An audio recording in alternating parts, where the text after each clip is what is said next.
नमस्कार. जनादेश 2019 या कार्यक्रमात मी शिशिर शिलार आपलं स्वागत करतो. निवडणूक जसजशी पुढे सरकत आहे तसतसा राजकीय पक्षांकडून आपापला जाहीरनामा प्रसिद्ध करणं सुरू झालं आहे आणि त्याचबरोबर या जाहीरनाम्याची टीकात्मक प्रतिक्रियाही येत आहे. दुसऱ्या बाजूला आचारसंहिता भंगाच्या नोटिसा उमेदवारांचे अर्ज दाखल करणं सुरूच आहे. पाहूयात आजच्या दिवसभरातल्या काही ठळक राजकीय घडामोडी. लोकसभा निवडणुकीसाठी सर्वच राजकीय पक्षांचा प्रचाराचा धडाका. पंतप्रधान नरेंद्र मोदी यांच्या आज ओडिशा आणि बिहारमध्ये प्रचार सभा. सोनिया गांधी, राहुल गांधी, मनमोहन सिंग यांच्या प्रमुख उपस्थितीत हम निभाएंगे या घोषवाक्यासह जन आवाज हा काँग्रेस पक्षाचा जाहीरनामा प्रसिद्ध. रोजगार निर्मिती आणि शेतकऱ्यांच्या समस्या सोडवण्यावर दिला भर, तर सत्तेत आल्यास देशद्रोहाचं कलम रद्द करण्याचं काँग्रेसचं आश्वासन.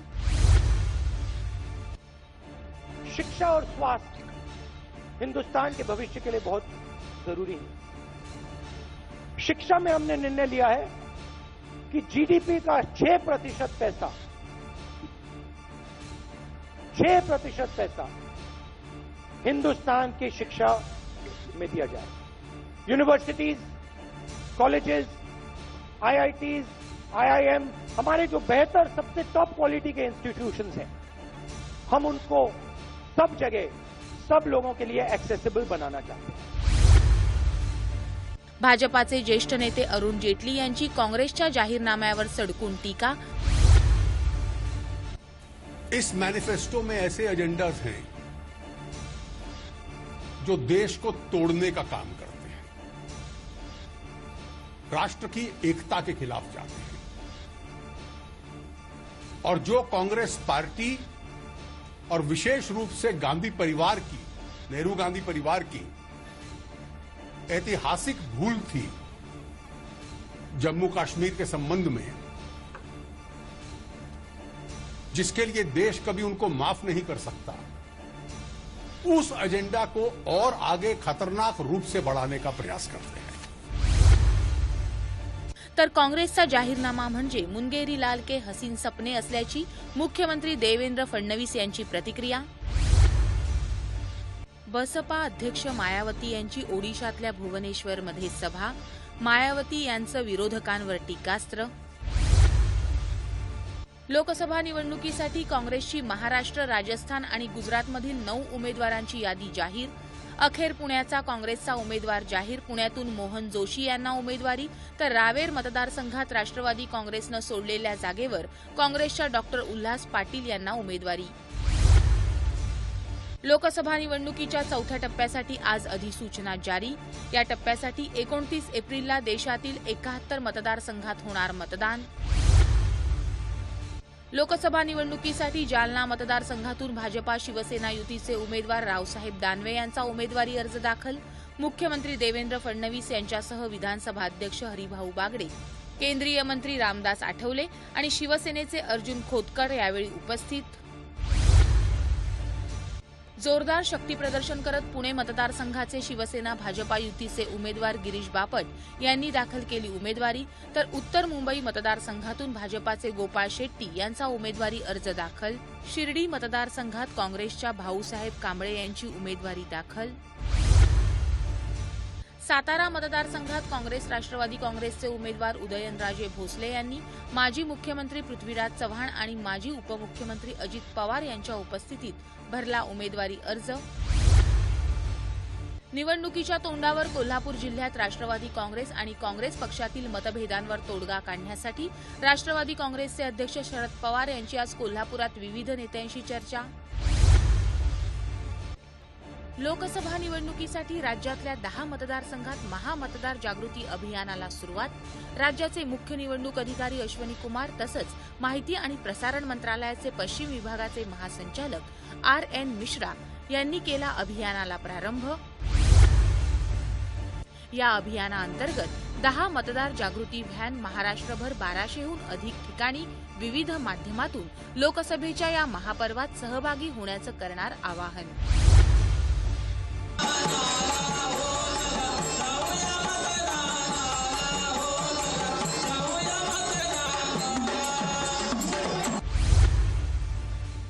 आचारसंहिता भंग प्रकरणी शिवसेनेचे खासदार संजय राऊत यांना निवडणूक आयोगानं पाठवली नोटीस. कन्हैया कुमार संदर्भातल्या लेखातील आपली भूमिका स्पष्ट करून या नोटिसीला उत्तर देणार असल्याचं राऊत यांनी केलं स्पष्ट. शिट्टी ही अधिकृत निशाणी असलेल्या बहुजन महापार्टीनं बहुजन विकास आघाडीचा पाठिंबा काढला. बहुजन महापार्टी महाराष्ट्रात शिट्टी या चिन्हावर उमेदवार उभे करणार. बहुजन महापार्टीचे राष्ट्रीय सरचिटणीस शमसुद्दीन खान यांची ठाण्यात घेतलेल्या वार्ताहर परिषदेत घोषणा. लोकसभा निवडणुकीसाठी विविध राजकीय पक्ष जाहीरनामे सादर करत असल्याच्या पार्श्वभूमीवर पुण्यातल्या स्त्रीमुक्ती आंदोलन संपर्क समितीनं महिलांचे प्रश्न आणि हक्कांबाबतचा जारी केला विशेष जाहीरनामा. सरकारला लाच कशी वाटत नाही या टॅगलाईनच्या माध्यमातून महाआघाडी सरकारला जनतेच्या मनातील प्रश्न विचारणार. महाआघाडीतल्या नेत्यांनी आज मुंबईतल्या पत्रकार परिषदेत दिली माहिती. आणि अधिकृत मासेमारी, अवैध एलईडी मच्छीमारी याबाबत कोणत्याच राजकीय पक्षानं कारवाई न केल्याचा निषेध करत लोकसभा निवडणुकीवर बहिष्कार घालण्याचा कोकणातल्या पारंपरिक मच्छीमारांचा निर्णय.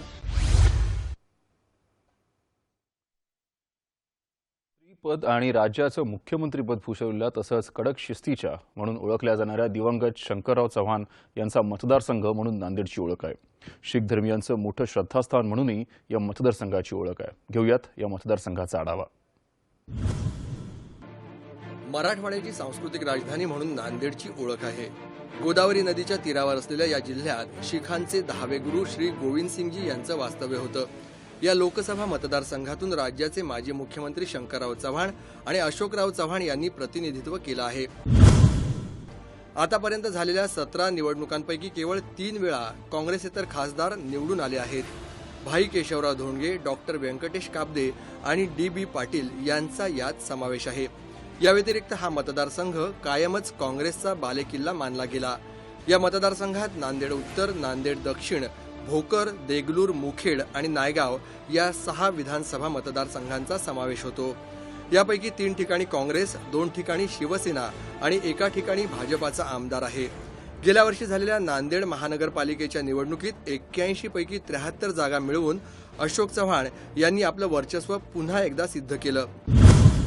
2014च्या निवडणुकीत राज्यात काँग्रेसला मिळालेल्या 2 जागांपैकी 1 जागा नांदेडची असून गेल्यावेळी विजयी झालेले प्रदेश काँग्रेसचे अध्यक्ष अशोक चव्हाण यावेळी देखील मैदानात आहेत. भाजपानं शिवसेनेकडून आपल्याकडे आणलेले प्रतापराव पाटील चिखलीकर यांना त्यांच्यासमोर उभं केलं आहे. अशोक चव्हाण यांची प्रचार यंत्रणा, नियोजन आणि कार्यकर्त्यांची मोठी फळी, तर चिखलीकर यांचा ग्रामीण आणि शहरी भागात असलेला जनसंपर्क असा थेट सामना यावेळी अपेक्षित आहे. वंचित बहुजन आघाडीनंही प्राध्यापक यशपाल भिंगे यांना मैदानात उतरवलं आहे. मराठवाड्यात असलेल्या तीव्र पाणी टंचाईच्या तुलनेत इथं पाणी टंचाईची तीव्रता थोडी कमी आहे. कोणतेही मोठे उद्योग व्यवसाय जिल्ह्यात नाहीत. मोठे रस्ते अथवा महामार्ग तसंच पायाभूत सोयीसुविधा यांचाही अभावच आहे. सहकारी तत्वावरील साखर कारखाने हीच केवळ रोजगार निर्मितीची साधनं आहेत. यामुळे हे सर्व मुद्दे यावेळीच्या निवडणुकीतही चर्चेत असणार आहेत. एकेकाळी विलासराव देशमुख यांचे कट्टर समर्थक असणारे आणि अशोक चव्हाण यांचे राजकीय विरोधक असणारे प्रतापराव पाटील चिखलीकर हे शिवसेनेचे आमदार असले तरी नांदेड महापालिका निवडणुकीची सूत्र भाजपानं त्यांच्याच हातात दिली होती. तर शंकरराव चव्हाणांचा वारसा सांगणारे अशोक चव्हाण यांनी आपल्याकडे असलेल्या संस्था नियोजनबद्ध पद्धतीनं विकसित केल्या असून ती त्यांची जमेची बाजू म्हणावी लागेल.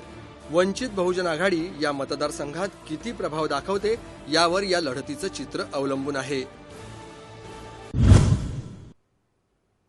तर काँग्रेसचा बालेकिल्ला असणाऱ्या नांदेडमध्ये काँग्रेसकडून अशोकराव चव्हाण पुन्हा निवडणुकीच्या रिंगणात आहेत. तर हा बालेकिल्ला उद्ध्वस्त करण्याच्या इराद्यानं भाजपनं प्रतापराव पाटील चिखलीकर यांना मैदानात उतरवलं आहे. पाहूया या उमेदवारांचे दावे प्रतिदावे. तर मागच्या 25 वर्षामध्ये काँग्रेस सरकार जे करू शकलं नाही, 50 वर्षामध्ये जे करू शकलं नाही 5 वर्षात करण्याचं काम केलं. शेतकऱ्यांना कर्जमाफीचा विषय असेल, शेतकऱ्यांना पीक विम्याचा प्रश्न असेल, देशामध्ये, राज्यामध्ये आणि नांदेड जिल्ह्यामध्ये नॅशनल हायवेचा जाळा असेल, रेल्वेचा विकास असेल, असे कितीतरी प्रश्न याच्यामधून सोडवलेले आहेत. त्यांनी देताना असा नाही विचार केला की नांदेड जिल्ह्याचा खासदार कुठल्या पक्षाचा आहे. नाही तर काँग्रेस पक्षवाले हे विचार अगोदर करतात, आपल्या पक्षाचा लोकप्रतिनिधी नाही काम नाही करायचं. पण मोदी साहेबांनी नांदेड जिल्ह्याचा विकास झाला पाहिजे. नांदेड जिल्हा देशाच्या जगाच्या नकाशावर गेला पाहिजे. मागच्या 5 वर्षामध्ये दिलेल्या कुठल्या आश्वासनाची पूर्तता झाली याचं उत्तर या शासनाने, भाजप आणि सेनेने दिलं पाहिजे ही आमची प्रथम मागणी आहे. शेतकऱ्यांचा प्रश्न जो लाखोंचा पोशिंदा म्हणून ज्या शेतकऱ्याला आपण समजतो, त्या शेतकऱ्याला आज एवढी वाईट अवस्था आलेली आहे, आत्महत्येचं प्रमाण आवाक्याच्या बाहेर गेलेलं आहे. शेतीमालाला भाव नाही, किमान आधारभूत किंमत नाही, शेती संपावर चाललेले आहेत, शेतकरी संपावर चाललेले आहेत. आणि अशा परिस्थितीमध्ये ह्या शेतकरी वर्गाने जगावं कसं हा खरा प्रश्न आहे. 5 वर्षामध्ये काम करण्याची जिम्मेदारी भाजप आणि शिवसेनेवर आहे, सरकार त्यांचं आहे. आम्ही तर मागण्या केल्या, दुष्काळासंदर्भात मागण्या केल्या, दुष्काळ घोषित करण्यासंदर्भात दुष्काळाचे फायदे जिल्ह्यात देऊ शकलेले नाहीत, राज्यात देऊ शकले नाहीत. 2014ची जी निवडणूक होती ती निवडणूक आजचे प्रधानमंत्री नरेंद्र मोदी यांनी सबका साथ सबका विकास हे घोषवाक्य घेऊन लढलेली निवडणूक होती. परंतु सबका साथ मिळाला, परंतु सबका साथ मिळून सुद्धा विकास मात्र झालेला नाही आहे. शेतकऱ्यांच्या आत्महत्येमध्ये वाढ झालेली आहे आणि सगळ्यात महत्त्वाचं म्हणजे बेरोजगारीमध्ये प्रचंड वाढ झालेली आहे. खेड्यापाड्यातला शिकलेला तरुण आज बेरोजगारीचे चटके भोगत आहे. नांदेडमधल्या सर्वसामान्य नागरिकांना काय वाटतं ते आपण जाणून घेऊयात. नांदेड जिल्हा म्हणजे ऊसाचा समजा पाटा, ऊसाच्या पट्ट्यामध्ये थोडंफार भाव कमी आहे ऊसाला, तर ऊसाच्या याला थोडं विचार करून थोडं ध्यान द्यायची गरज आहे सरकारला. आता जे काही सरकारी नोकरदार वर्ग आहे त्यांना तुम्ही 7वा वेतन आयोग लावता, 8वा लावता, परत 9वा लावता, 10वा लावता, पण जे कंत्राटी कामगार आहेत त्यांचं काय, त्यांना तुम्ही परमनंटही करत नाहीत साधं. मग त्यांचं वय निघून गेल्यानंतर त्यांच्या पत्नीची आणि मुलाबाळांची जबाबदारी कोण घेणार आहे भविष्यामध्ये? आता जे सरकार आहे त्यांनी थोडं महिलांच्या सुरक्षिततेच्या बाबतीमध्ये थोडेसे कडक नियम किंवा कडक कायदे करायला पाहिजेत. जे काही मागच्या 5 वर्षामध्ये झालं किंवा मागच्या सरकारच्या काळामध्ये झालं, मुलींची म्हणा किंवा बायकांची सुरक्षितता हे कुठेही दिसून येत नाहीये असं मोठ्या प्रमाणामध्ये. मागच्या 5 वर्षामध्ये ज्या सरकारने आपलं कामकाज केलं ते खऱ्या अर्थाने म्हणजे समाधानकारक होतं. बरेचसे बदल, शेतीविषयक योजना असतील, कुठल्याही शिक्षणाविषयक योजना असतील, परंतु ह्या जेवढ्या योजना सरकारने अवलंबल्या त्या योजनेचा पाठपुरावा केला का, हा मला सरकारला प्रश्न आहे. अगदी तर नांदेडची राजकीय परिस्थिती नक्की कशी आहे, आमचे प्रतिनिधी भारत होकर्णे आपल्यासोबत जोडले गेले, त्यांच्याकडूनच आपण जास्त माहिती घेऊयात. भारतजी, ज्या प्रकारे आपण बघितलं की नांदेड खरं तर काँग्रेसचा बालेकिल्ला आहे, पण या बालेकिल्ल्याची सध्याची परिस्थिती नेमकी काय आहे?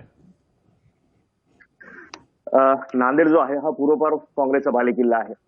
स्वर्गीय शंकररावजी चव्हाणांनी या जिल्ह्याची जडणघडण केली, विकासाच्या वाटेवर या जिल्ह्याला आणलं. त्यानंतर त्यांचा मुलगा अशोक चव्हाण यांनी सुद्धा या जिल्ह्याला विकासाच्या रस्त्यावर नेलं. गुरुतागतीच्या काळामध्ये या जिल्ह्याने मोठ्या प्रमाणात विकासाची कामं पाहिली.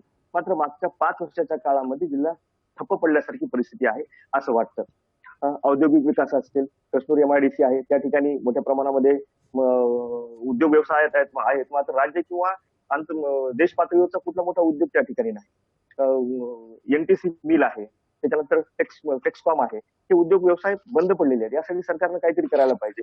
हे खाजगीकरणाच्या माध्यमातून फक्त जमिनी बळकावणे असा पद्धत न करता याला कुठेतरी रोजगाराभिमुख हे व्यवसाय पुन्हा वाढवले पाहिजे. पण यावेळेला आपण बघितलं ज्या प्रकारे प्रतापराव चिखलीकर पाटील यापूर्वी काँग्रेसमध्ये होते, पण नंतर आपण बघतोय भाजपाने सगळी सूत्र त्यांच्याकडे दिलीत. अगदी महानगरपालिकेचा जो व्यवहार होता तो देखील त्यांनी यावेळेला सांभाळलेला आहे. चिखलीकर पाटलांची सध्याची तिकडची पकड कशा प्रकारे आहे? नांदेडमध्ये अशोक चव्हाणांचे किंवा काँग्रेसचे एक सहकारी म्हणून चिखलीकरांनी काम केलेलं आहे. त्यानंतर अपक्ष म्हणून ते निवडून आले, त्यांनी विलासरावांना समर्थन दिलं. त्यानंतर ते परत शिवसेनेमध्ये निवडून आले. एकदा शिवसेनेमध्ये निवडून आल्यानंतर त्यांनी परत भाजपाशी त्यांची खूप जवळीक वाढली आणि महापालिकेची सूत्र सुद्धा त्यांच्याच हातात होती. चिखलीकर म्हणजे हे सर्वव्यापी सगळ्या पक्षामध्ये सगळीकडे त्यांचे मित्रपरिवार असलेले एक व्यक्तिमत्व आहे. सर्व ग्रामीण भागापर्यंत त्यांचा जनसंपर्क आहे. अशोक चव्हाणांना एक तुल्यबळ उमेदवार असावा अशा दृष्टिकोनातूनच वरच्या पातळीवर ही उमेदवारी शेवटच्या क्षणी त्यांना मिळालेली आहे. आणि प्रतापराव चिखलीकर आणि अशोक चव्हाण यांच्यामध्ये ही लढत रंगतदार होईल अशी सध्या तरी परिस्थिती आहे. अगदी वंचित बहुजन आघाडी यावेळेला नेमका किती प्रभाव पाडताना आपल्याला दिसतंय? कारण का ज्या प्रकारे आपण बघितलं की MIM महाराष्ट्रामध्ये आली ती म्हणजे नांदेडच्या मार्गानं, नांदेडमध्ये प्रभाव चांगला आहे. सध्याच्या घडीला उमेदवार त्यांनी उभा केला, तर कशा प्रकारचे चित्र तुम्ही बघताय तिकडे? महाराष्ट्रामध्ये किंवा कुठेही जर सगळ्यात पहिल्यांदा काही जर चळवळ उभी राहिली तर त्याचे पडसाद नांदेडमध्ये उमटतात. एमआयएम सगळ्यात पहिल्यांदा नांदेडला आली, 13 नगरसेवक एमआयएमचे या ठिकाणी निवडून आले आणि तिची एक ताकद वाढत गेली. त्यानंतर आता वंचित बहुजन आघाडी आणि एमआयएम हे दोघं मिळून एक वंचित बहुजन आघाडी तयार झाली आणि या माध्यमातून त्यांनी या ठिकाणी आपले उमेदवार संपूर्ण महाराष्ट्र उभे केले, नांदेडमध्ये उभे केले. प्रकाश आंबेडकरांना आणि मानणारा बऱ्यापैकी वर्ग या ठिकाणी मोठ्या प्रमाणात आहे.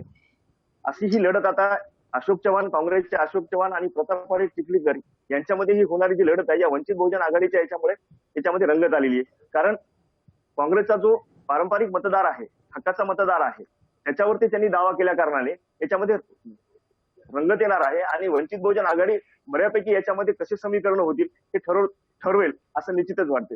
धन्यवाद या संपूर्ण माहिती दिल्याबद्दल. भारतजी, ज्या प्रकारे आपण बघितलं की कशा प्रकारे एक तिरंगी लढत होणार तिकडे दिसते, भाजप आणि काँग्रेस आमने सामने आहेच, पण त्याचबरोबर वंचित बहुजन आघाडी देखील येऊन टाकली, त्यामुळे इकडचा जो कॉन्टेस्ट आहे तो खूप इंटरेस्टिंग होणार आहे. नांदेड बघून आता वळूयात हिंगोलीकडे. नांदेड जिल्ह्यातून स्वतंत्र झालेला हिंगोली हा मतदारसंघ सातत्याने दुसऱ्यांदा कोणालाही निवडून देत नाही अशी याची ख्याती आहे. गेल्या वेळी काँग्रेसतून विजयी झाली. या मतदारसंघाचा आढावा आपण घेऊयात.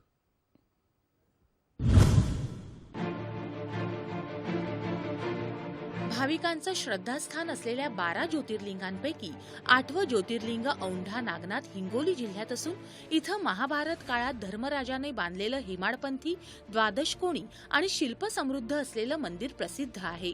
300 वर्षापूर्वीचं मल्लीनाथी दिगंबर जैन मंदिर तर नरसी इथलं नृसिंह मंदिरही याच मतदारसंघात येतात.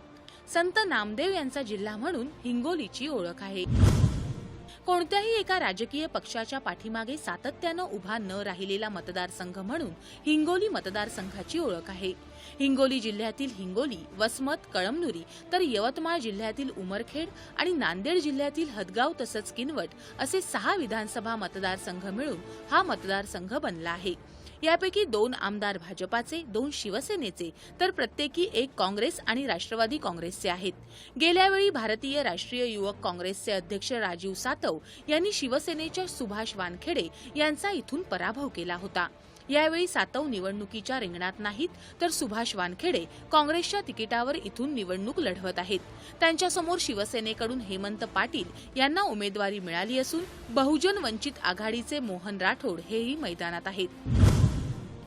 कापूस, हळद, केळी आणि सोयाबीन या नगदी पिकांचा जिल्हा म्हणून या मतदारसंघाकडे पाहिलं जातं. तरी कृषी प्रक्रिया आधारित एकही उद्योग इथं नाही. औद्योगिकदृष्ट्या हा भाग मागासलेलाच आहे. या भागात असणारे 4 साखर कारखाने वाईट स्थितीत असून ते केव्हाही बंद पडतील अशी लक्षणं आहेत. नांदेड, अकोला, परभणी, यवतमाळ इथं जाणारे सर्व रस्ते हिंगोलीतून जातात. जिल्ह्याच्या मध्यभागातून अकोला पूर्णा हा लोहमार्गही जातो. असं असूनही इथे उद्योग आलेले नाहीत. पायाभूत सुविधांचा अभाव, महिलांच्या शिक्षणाकडे दुर्लक्ष, सिंचनाचं अत्यल्प प्रमाण हे प्रश्न इथं निवडणुकीच्या निमित्तानं कायम चर्चेत असतात. गेल्यावेळी जेमतेम 1,500 मताधिक्य मिळून विजयी ठरलेल्या काँग्रेसच्या राजीव सातव यांच्याऐवजी सुभाष वानखेडे यांना पुन्हा संधी मिळते का, की शिवसेनेच्या हेमंत पाटील आणि बहुजन वंचित आघाडीचे मोहन राठोड यापैकी कोणाला मतदार निवडून देतात आणि एकच उमेदवार पुन्हा निवडून न देण्याची परंपरा कायम राखतात, याकडे सगळ्यांचं लक्ष लागलं आहे. काँग्रेसनं यावेळी राजीव सातव यांच्याऐवजी शिवसेनेतून आलेल्या सुभाष वानखेडे यांना उमेदवारी दिली आहे, तर शिवसेनेनं हेमंत पाटील यांना मैदानात उतरवलं आहे. पाहूया ते काय म्हणतात. महागाईचा मुद्दा महत्वाचा आहे. आज महागाईने संबंध देश हा होरपळत चाललेला आहे. वास्तविक पाहता जी काही मोदी सरकारनं आश्वासनं दिली होती जनतेला आणि ज्या आश्वासनावर या देशामध्ये मोदी सरकार आली, आज त्या आश्वासनाची पूर्तता नरेंद्रभाई मोदी आणि मोदी सरकारनं केलेली नाही. त्याच्यामुळं खूप मोठा रोष भारतीय जनता पार्टी आणि सरकारच्या विरोधामध्ये आज या ठिकाणी पाहायला मिळते. हिंगोली लोकसभा मतदारसंघामध्ये जे महत्त्वाचे प्रश्न आहेत, आता हिंगोली जिल्हा झाला, परंतु या ठिकाणी मेडिकल कॉलेज झालं असतं तर लोकांना आरोग्यविषयक सुविधा मिळाल्या असत्या. त्याच्यानंतर हिंगोली जिल्ह्यांमध्ये जे पाण्याचं नियोजन आहे, आज हा पूर्ण एरिया ड्राय एरिया आहे. याच्यामध्ये हिरवळ निर्माण करायची असेल तर जिथे पाणी अडवणं, छोटे मोठे धरण आणि बंधारे बांधणं आणि पाणी उपलब्ध करून देणं ही काळाची गरज आहे. यापूर्वीच्या राज्यकर्त्यांनी म्हणावा तेवढा विकास या भागाचं केलेलं नाही आहे। आज इसापूर प्रकल्पासारखे प्रकल्प या भागामध्ये सीमेवर बसलेले आहेत, परंतु या भागातनं कॅनल जातात, परंतु त्याचं पाणी शेतकऱ्यांना मिळत नाही। सिंचनाचा मोठा अनुशेष या भागामध्ये, त्याचबरोबर दळणवळणाची साधनं दुर्लक्षित झाल्यामुळं आज इथनं जर महाराष्ट्राच्या राजधानीला जायचं असेल किमान 12 तास इथं लागतात आणि दळणवळणाची साधनं नसल्यामुळं कुठल्याही प्रकारचे उद्योग आज या भागामध्ये आलेले नाहीत। कुठलाही उद्योग नसलेला जिल्हा अशा प्रकारची ओळख झालेली।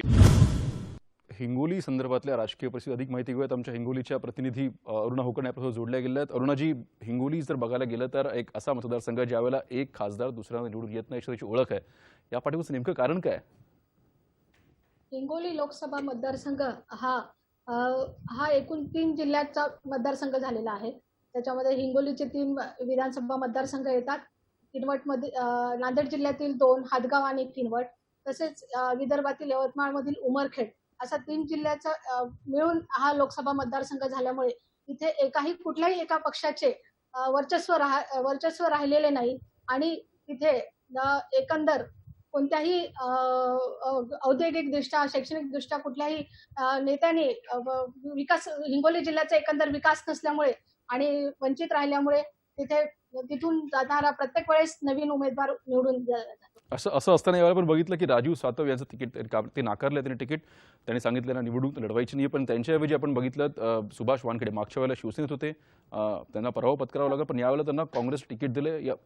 कशा प्रकारे त्यांची पकड या एकूण मतदारसंघात आणि त्यांच्या समोर आहेत आपल्या ज्या आपण बघितलं की हेमंत पाटील देखील आहेत, दोघांची जर आपण राजकीय शक्ती बघितली तर कशा प्रकारे आहे? हिंगोली जिल्ह्यामध्ये मागच्या वेळेस राजीव सातव हे निवडून आलेले होते।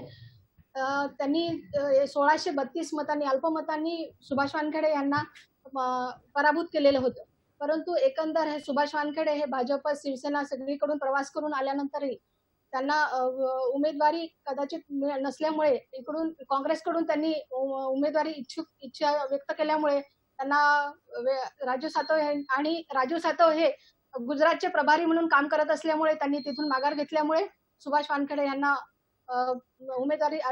उमेदवारी मिळालेली आहे। आणि तसेच भाजपचे एक नेतृत्व हेमंत पाटील हे ग्रामपंचायत पासून, नगरसेवक पासून त्यांनी नेतृत्व लढवलेलं आहे। तर एक राजीव सातव आहे, हेमंत पाटील आणि ज्या प्रकारे धन्यवाद या संपूर्ण माहितीबद्दल अरुणाजी। ज्या प्रकारे आपण बघितलं की कशा प्रकारे केंद्र आपण बघितलं हिंगोलीचं सत्तापालट तिकडे झालेलं आहे। पूर्वीचे शिवसेनेत नेते सध्या त्यांना काँग्रेसच्या तिकिटावर त्यांना खासदारकी लढवायचा पुन्हा एकदा चान्स मिळाला आहे। एवढ्यात पुढच्या बातमीकडे हिंगोलीतल्या सर्वसामान्य नागरिकांना काय वाटतं ते आपण जाणून घेऊयात।